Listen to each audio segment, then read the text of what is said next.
Bom dia. Hoje nós vamos falar sobre um assunto super importante que não está ligado à medicina do sono. Hoje nós vamos falar sobre esses vírus HN que as pessoas estão realmente questionando muito, existem muitas perguntas não respondidas e a gente tem que falar de uma forma um pouco mais fácil para que as pessoas entendam e tenham acesso a essas informações. Isso é super importante. Muita coisa se fala e muita coisa acaba sendo errada, muita coisa acaba gerando pânico sem necessidade. Então, nós vamos conversar rapidamente sobre os HN, sobre os vírus H1N1, H3N2, H5N1. Enfim, o que acontece? Como eu tô falando hoje como pneumologista, não como médico do sono, tá? Então, o que acontece? O que são essas infestações a vírus, essas infecções por vírus? Por que de vez em quando a gente ouve falar, teve um foco na Ásia, teve um foco no México, teve um foco em algum lugar, né, relacionado a um vírus? Não sei se vocês se lembram, mas em 1988, mais ou menos, nós tivemos o início do HIV. O que era o HIV? O HIV era um retrovírus que a associação, na verdade, na época, a única associação que ficou foi o homem macaco, o homem com a proximidade do macaco. Esses vírus, na verdade, eles são vírus que para os animais eles não fazem mal, mas para o ser humano ele faz. Por quê? Porque o nosso sistema imunológico ele não está habilitado geneticamente e historicamente, né, a combater esse tipo de vírus. Então, quando esse vírus entra no nosso corpo, o nosso sistema imunológico ele não sabe que tipo de célula que ele manda para combater esse determinado vírus. Nós tivemos o HIV em 1988, os primeiros casos de HIV morreram, né? E ainda se morre de HIV no mundo. Por quê? Porque era um vírus completamente desconhecido para o organismo humano, para o ser humano, e que era houve um contato homem-macaco na época, né? E os primeiros marinheiros, que foram os primeiros que transmitiram o HIV, enfim, esse vírus, ele tomou uma proporção mundial, né? Ele não escolheu classe, ele não escolheu nada, e muita gente morreu. Morreu por quê? Porque o nosso sistema imunológico, os nossos glóbulos brancos, eles não sabiam lidar com esse vírus. Hoje, em 2018, né, nós temos já uma sobrevida muito boa. As pessoas que sabem que tem o vírus, o HIV, ou que já desenvolveram a doença AIDS, né, a doença SIDA, já vivem muito bem. Se fizerem o tratamento corretamente, eles estão super bem, né? Por quê? Porque hoje, depois de todos esses anos, nós aprendemos a lidar com esse vírus. E a gente aprendeu a lidar a combater ele, né? Por enquanto não existe vacina, mas pelo menos existe um combate já. E essas pessoas, elas conseguem ter, inclusive, uma sobrevida muito boa, uma sobrevida longa, se fizer direitinho o tratamento. O que acontece com os HN? Eu estive num congresso de virologia no ano 2000, né? Isso faz 18 anos. E nesse congresso de virologia, falou-se o quê? Era previsto um surto de HN do vírus, desse tipo de vírus, para o ano 2005, 2006. O que significa HN? Tá? As pessoas, elas relacionam muito o H com hemófilos. Não. O H significa hemaglutinina, né? Que é uma substância que tem na superfície do vírus. Então, é a hemaglutinina neuraminidase, HN. H, hemaglutinina, neuraminidase. Essas duas substâncias, elas ajudam a destruir as nossas defesas. Então, a nossa célula de defesa, ela vai chegar perto disso, que está na superfície do vírus, e essas duas substâncias, elas vão destruir a nossa célula de defesa. Como a nossa célula de defesa não está habilitada ainda a lidar com esse tipo de vírus, a gente pode desenvolver as doenças mais graves ligadas ao vírus. Então, onde se pega isso? 2004, 2005, nós tivemos um surto isolado na Ásia, que foi justamente do H5N1, que é o mesmo vírus da chamada gripe espanhola, né? Na verdade, a gripe espanhola de 1918, ela tomou proporções mundiais, mas ficou conhecida como gripe espanhola. Por quê? Porque eles estavam em guerra, né? Então, ninguém queria divulgar que o seu país tinha tido perdas. Mas houve perdas no Kansas, nos Estados Unidos, houve perdas na Europa, em vários países, na Alemanha, enfim, não foi só na Espanha que houve essa perda, mas ficou conhecida como gripe espanhola. Matou muita gente no mundo, né? A gripe espanhola, os dados sugerem que ela matou de 50 a 100 milhões de pessoas. Foram 500 milhões de pessoas infectadas pelo vírus. Imagina aquela população naquela época. Então, 50 a 100 milhões. Isso há 100 anos atrás. Exatamente 100 anos atrás. Foi 1918. Nós estamos em 2018. Qual o problema? O H5N1, ele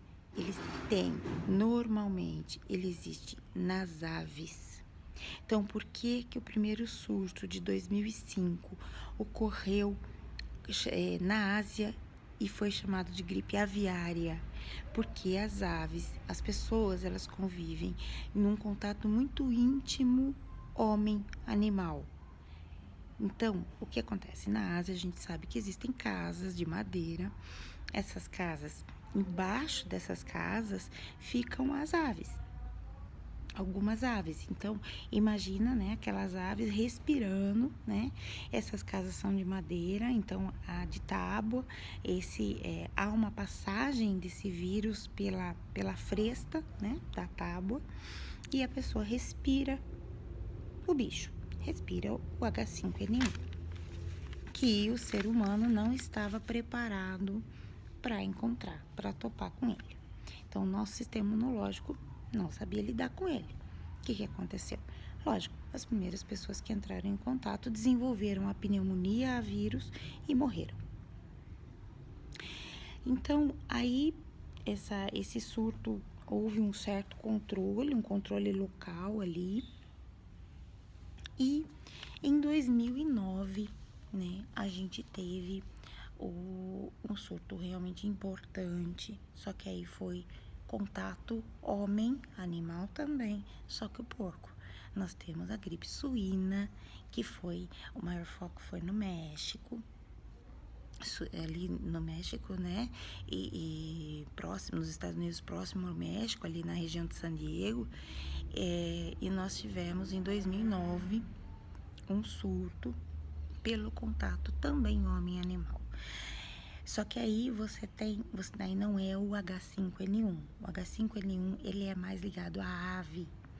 O do porco é o H1N1 e o H3N2. Soraya, comer carne de porco faz mal? Não, tá? Por favor. O que acontece? Quando você cozinha o porco, quando você aquece aquela carne, quando atinge 71 graus Celsius, você mata qualquer vírus que tiver ali. Então, o HN, ele não sobrevive ao aquecimento importante. Então, comer a carne de porco não é perigoso. Qual o meio de transmissão? O meio de transmissão, gente, são dois, na verdade, né? é a inalação, então você respirar dentro do mesmo ambiente em que tem alguém que está com o influenza A. Influenza A. Lembre-se, nós temos 2 tipos, na verdade são 3. Nós temos influenza A, influenza B e influenza C. O H1N1, H3N2, eles fazem parte do influenza A. Influenza B, nós temos 2 sorotipos que já temos as vacinas, inclusive, que são isoladas, 2 cepas, que é a cepa Yamagata e a cepa Victoria, tá? E o influenza C, ele não infecta o ser humano. Então, a princípio, o mais importante é a influenza A, tá?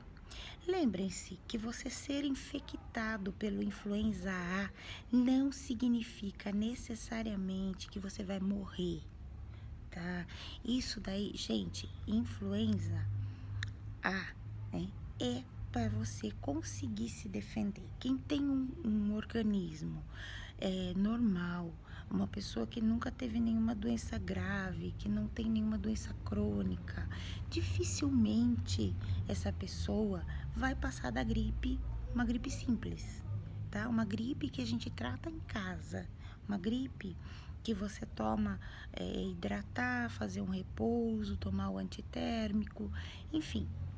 Você não precisa, as pessoas estão muito desesperadas com relação a isso. Ah, e a gripe? Não, calma, gente.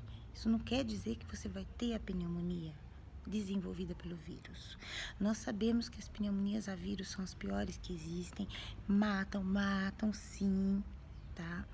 Só que nós temos os grupos de pessoas que têm uma indicação absoluta, né, à vacinação, que são aqueles grupos com doenças crônicas. Então, vamos lá. Falando mais sobre a questão transmissão. Como se dá a transmissão? A transmissão, basicamente, é inalatória. Então, nessa época nossa, a gente fica mais em ambiente fechado, a gente fica mais aglomerado, porque tá mais frio, né? E o brasileiro não tá acostumado com frio, então um pouquinho de frio que fica, já entra todo mundo dentro do mesmo ambiente, fica ali respirando, um respirando a respiração do outro, né? Então, a questão inalatória, a gente respira, a gente solta, de repente você dá um espirro. Isso, se você tiver com o vírus, você pode passar ali dentro do ambiente, que a outra pessoa vai respirar e vai para dentro. O que acontece? O problema é que esses vírus, eles ficam de 2 a 8 horas nas superfícies. Então, por exemplo, alguém espirrou 3 horas atrás numa maçaneta de uma porta, e você botou a mão na maçaneta da porta, e você pegou e botou essa mão na boca, botou a mão no nariz, você se infecta, tá? Então, como esse vírus sobrevive de 2 a 8 horas nas superfícies, e você não tem como prever quem passou por ali, ou se o que essa pessoa tinha, ou se tinha alguma coisa, né? Fica muito difícil da gente realmente controlar as infecções a vírus, né? Tudo isso é complicado. Segundo a OMS, dados da OMS de 2014 sugerem que 10% da população mundial deve ser infectada pelo influenza. E aí, 10% da população mundial seria cerca de 1,2 bilhões de pessoas.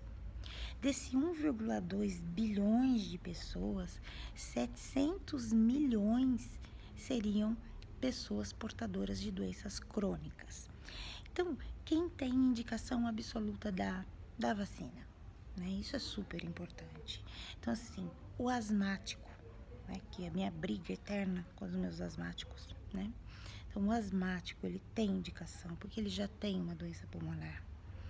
O enfisematoso, a pessoa que fumou a vida inteira, que já tem um pulmão comprometido. O diabético. A gestante, né? A gestante, ela tem queda de imunidade, pela própria gestação. E uma coisa importantíssima no caso da gestante é que a partir do momento que ela se imuniza, ela também vai colocar no mundo um bebê que tem uma imunidade por alguns meses. Essa imunidade, ela passa pela placenta e ela vai para o bebê. Então, ela segura esse bebê por alguns meses, né? A vacinação, na verdade, ela é indicada a partir do 6º mês de vida. Então, é do 6º mês até os 5 anos, tá no calendário de vacinas. Tá? É importantíssimo fazer. Por quê? Criança menor do que 2 anos de idade complica. Criança, os grupos que mais complicam são as crianças menores do que 2 anos de idade. Então, nós precisamos sim vacinar essas crianças. Nós precisamos sim vacinar esses pacientes. Um grupo que se fala muito pouco e que está no nossa lista de prioridade de vacinação são os obesos mórbidos. Pessoas que têm um índice de massa corporal acima de 40. Então, o indivíduo tem o peso, né, dividido pela altura ao quadrado, o resultado disso maior do que 40. Isso é obesidade mórbida. Obesidade mórbida tem queda de defesa. Então, você também tem uma indicação de vacinação. Os imunossuprimidos todos, então todas as pessoas que têm queda de defesa têm que tomar. Quem toma o corticoide, tá? Então, existe a questão do corticoide. O que acontece? O pessoal fala muito do corticoide. Ah, não, quem toma corticoide não pode. Gente, quem toma corticoide, o corticoide inalatório que se usa para asma, que é através de bombinha, de aparelhos, o corticoide nasal não tem contraindicação. A contraindicação é quem usa corticoide via oral em doses altas há muito tempo. Esse paciente ele tem que conversar com o seu médico para ver se ele tem ou não a indicação, se ele tem algum risco de tomar essa vacina. Que é importante, tá? E o pessoal, por favor, aí já não tem mais a desculpa, né? A velha desculpa de não fazer a vacina. Esse vírus é morto, tá? Então, não é vírus vivo inativado. Ele é vírus morto.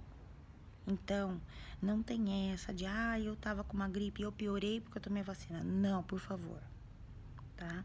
O vírus que é aplicado na vacina do H1N1, H3N2 e influenza B, que o que a gente tem hoje no Ministério da Saúde, nos postos de saúde, é a trivalente, né? Que é o influenza A, H1N1 e H3N2.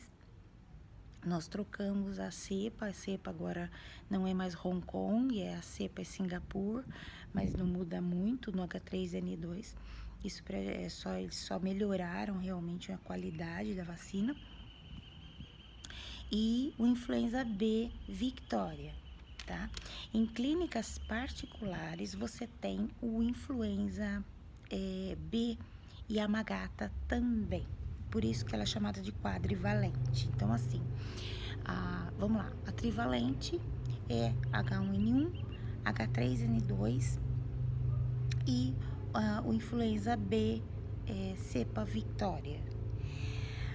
No quadrivalente, né, que é o que a gente acha em clínicas particulares, ele é o H1N1, o H3N2, o influenza B, cepa Victoria e Yamagata.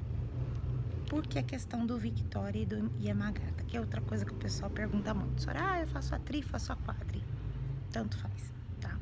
Na verdade, você só tá aumentando realmente a proteção. Dados da OMS mostram pra gente, né, que em 2014, dos influenza que estavam circulando e que estavam sendo transmitidos, só 5% eram influenza B, tá?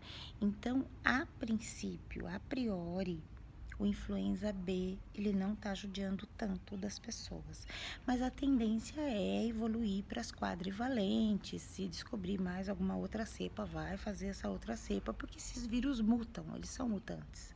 Eles vão mudando conforme a estação e conforme nós vamos criando uma resistência. Tá? Infelizmente, é complicado você controlar o vírus, justamente por causa da forma de transmissão, que é isso que a gente já conversou, né? Que é uma forma de transmissão complicada, você não sabe quem teve ali antes, você não sabe com quem você entrou em contato e se você teve contato ou não com esse vírus. Por isso que é importante a vacina, né? Então, nesse ponto, a vacina é primordial. E os vírus também são complicados da gente realmente prever a evolução, né? Então, a evolução desse vírus, quem vai evoluir para pneumonia a vírus? Isso é uma coisa que está muito difícil. Tá difícil da gente realmente ter certeza absoluta. Olha, essa pessoa não vai ter nada grave. Não sei. Então, hoje temos que tomar a vacina, sim. A vacina, ela vai começar a fazer efeito, em média, 2 semanas depois que você tomar, tá? O pico da vacina são 6 semanas depois de você tomar, que é quando você encontra mais anticorpos contra o vírus no sangue. Então, 6 semanas após tomar a vacina. Então, vamos lá. Você tomou a vacina hoje, né? Daqui 2 dias você tem uma febre alta, você fica muito ruim, você estava já vindo com uma gripe. A gripe piorou, a vacina piorou minha gripe. Não, tá? Ela nem começou a fazer um efeito bom ainda. Então, provavelmente não foi ela que piorou a tua gripe. Você já vinha com um quadro gripal, você já vinha com um quadro infeccioso, uma sinusite, alguma coisa, e não tratou. E aí foi lá, tomou a vacina. Coincidentemente, é lógico, um dos efeitos colaterais da vacina é justamente a febre. Essa febre pode aparecer até 3 dias depois de você ter tomado a vacina, tá? Então, essa febre pode ser da vacina, como pode ser um quadro anterior. Então, não é tudo culpa da vacina. A gente tem que tomar cuidado com isso. Existe uma coisa chamada risco-benefício. Então, se isso me beneficia mais do que dá risco, eu vou tomar, né? É a mesma questão o ovo, né? As pessoas ficam assim, Soraya, mas e a questão do ovo? É contraindicado? Bom, a questão do ovo é o seguinte, a vacina, ela é desenvolvida no fluido liofilizado do embrião da galinha, tá? Ela, na verdade, assim, no começo, existia uma certa restrição a quem tinha alergia ao ovo, né? Hoje, né, qual a conclusão? Não há mais essa contraindicação. Quem tem alergia ao ovo pode sim tomar a vacina, justamente por essa questão risco-benefício. Então, você tem um risco dessa pessoa pegar uma infecção a vírus e morrer, contra um benefício que é você não desenvolver essa doença e você não ter você não ter uma infecção grave e não morrer, né? A questão, a alergia ao ovo, o que nós pedimos? Que não se tome a vacina. Quem tem um histórico de alergia ao ovo, não tome a vacina em clínica particular. Que tome a vacina num posto, pelo menos num posto de saúde, onde você pode ter algum socorro se acontecer de você ter alguma reação, tá? As reações anafilactoides, né, elas estão em cerca de 2% dos pacientes que tomam a vacina, tá? As reações adversas, elas podem chegar aí a 15%, né? E quais são essas reações adversas? É ficar ali duro, em volta da onde fez a vacina, a febre, né? Um prurido, uma coceira no corpo, mas assim, tudo é extremamente transitório. Ela é uma vacina muito segura, tá? É uma vacina segura. E a questão de tudo isso é justamente essa questão do risco. Então, assim, pneumonia, a H1N1 mata? Pode matar, sim. Por quê? A pneumonia destrói o tecido do pulmão. Pneumonia, qualquer pneumonia a vírus, destrói o tecido do pulmão. Então, a partir do momento que você não tomou a vacina e você se expôs ao H1N1 ou ao H3N2, você pode sim, tá, desenvolver uma pneumonia pelo vírus. Em cima dessa pneumonia pelo vírus, pode-se desenvolver uma pneumonia bacteriana, tá? Então, o risco é grande. Tempo de incubação do vírus. Tempo de incubação do vírus é em média de 3 a 4 dias antes da febre, tá? Como que a gente diferencia um resfriado comum de um quadro de H1N1 ou de um quadro mais grave? Febre muito alta.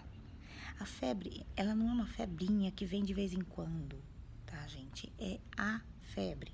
Ela é uma febre de 39, 39,5. Ela é uma febre que vem de uma vez. Existe uma dor de garganta muito importante, dor muscular muito importante. E o que diferencia em termos de, que hoje se fala em síndrome respiratória aguda, né? A síndrome respiratória aguda, ela vem junto com a falta de ar. Então, o que é importantíssimo nesses pacientes? A gente tem os sinais de gravidade. Então, quais são os sinais de gravidade? Na verdade, sim. Quando que você tem que correr? Quando essa febre muito alta, ela está persistindo por pelo menos 3 dias, essa febre muito, muito importante.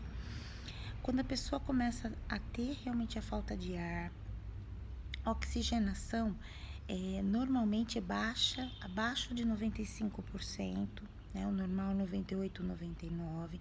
Então, a gente tem uma saturação de oxigênio abaixo de 95%. Quando a pele fica azulada, tá? Então, a pessoa fica cianótica, a pessoa fica ali, isso significa que não tá indo oxigênio para essa região, principalmente para a periferia, para as mãos, para os pés. Descompensação da doença de base. Então, por exemplo, a pessoa é diabética, de repente ela começa a ter aí um diabetes muito alto, sendo que ela continua tomando seus remédios normalmente, sendo que tá tudo certinho. A pessoa tem uma insuficiência cardíaca e ela começa a acumular água no pulmão, começa a ter a falta de ar. Então, existe uma descompensação da doença de base. Esses pacientes começou a alterar esses quadros de base, nós temos sim, são sinais de alerta. Frequência cardíaca muito alta, uma frequência cardíaca acima de 120 no adulto, tá? Isso é super importante. Gente, tempo de transmissão do vírus, tá? Uma pessoa que pegou o vírus, ela pode transmitir por até 10 dias. A criança, ela pode transmitir por até 14 dias, tá? Ela transmite por mais tempo do que o adulto, inclusive, tá? Então, cuidado, né? A criança que vai em berçário, que vai em creche, sempre tá vacinada, tá? Se ela tiver vacinada, provavelmente a gente não vai ter problemas, né? As vacinas, por enquanto, elas estão sendo efetivas, né? Por enquanto, elas estão pegando esses vírus. Eles podem mutar? Sim, eles podem vir a mutar, tá? Eu tô tentando ver aqui, gente, porque o pessoal faz muita pergunta, né? E aí a gente fica naquela coisa. Exatamente, a questão de como tentar evitar mesmo, isso é importante, tá? Isso é uma coisa que a gente estava pulando aqui. Então, como tentar evitar? Tentar evitar ambientes fechados, né, com muita gente. Lenço descartável, tá? O lenço, a criança, por exemplo, bota lá uma caixinha de lenço descartável na bolsa, a criança sempre tá limpando o narizinho, né, com o lenço descartável, não com a mão, né? A questão do álcool gel, ela é super importante, então deixar um vidrinho de álcool gel lá na bolsa, você foi num banco, você foi num lugar público, sempre tá passando álcool gel na mão, tá? A gente não sabe onde a gente passou a mão, a gente não sabe onde a gente pegou, o que a gente pegou, né? Onde a gente palpou. Evitar, tentar